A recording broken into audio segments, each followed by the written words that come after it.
Hi everyone, আজকে আমি তোমাদের সঙ্গে শেয়ার করব ডিম দিয়ে কচু পাতার একটা দারুণ রেসিপি। তো ফার্স্টে আমি এখানে একটা ডিম নিয়েছি আর কয়েকটা কচু পাতা নিয়েছি। তো পাতাগুলো একদম কচি, যাতে গাছ থেকে নতুন বের হয়েছে সেই পাতাগুলোই নিয়েছি। তো কচু পাতাটাকে আমি ভালো করে আগের থেকেই ধোয়া ছিল, আর আমি এখন ছোটো ছোটো করে কুচি করে কেটে নিচ্ছি। কচু পাতাটা কুচি করে কাটা হয়ে গেলে আমি এখন এর মধ্যে পাতাগুলো একটা বাসনের মধ্যে নিয়ে নিচ্ছি, আর আমি এর মধ্যে 1 চামচের মতো লবণ দিয়ে ভালো করে কচু পাতাটাকে চটকে 10 মিনিটের জন্য আলাদা করে রেখে দেবো। এদিকে আমি একটা ছোটো সাইজের পেঁয়াজ নিয়েছি, তো পেঁয়াজটাও আমি কুচি করে নিচ্ছি, আর 2টা কাঁচা লঙ্কা নিয়েছি, কাঁচা লঙ্কাটাও আমি কুচি কুচি করে নিয়ে নেবো।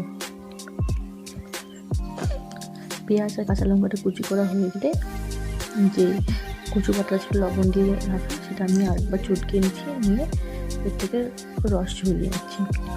এই রসটা ঝরার কারণ হচ্ছে যাতে কচুটা না চটকায়, তার জন্য আমি লবণ দিয়ে আগিয়ে রেখে দিয়েছি। এরপর কচু পাতাটা রস ঝরিয়ে রাখা কচু পাতাটা ছিল, এর মধ্যে আমি পেঁয়াজ আর কাঁচা লঙ্কা দিয়ে ভালো করে মেখে নিয়ে নিলাম।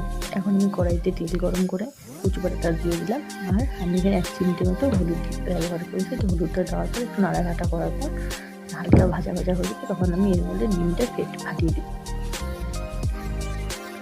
ডিম দেওয়ার পর আরেকটু নাড়াচাড়া করার পর যখন দেখবে একদম ভাজা ভাজা হয়ে এসেছে, তখন তৈরি হয়ে গেলে কচু পাতা ডিম দিই। তো আজকের রেসিপিটা কেমন লাগলো প্লিজ কমেন্টে জানাবে। বাই।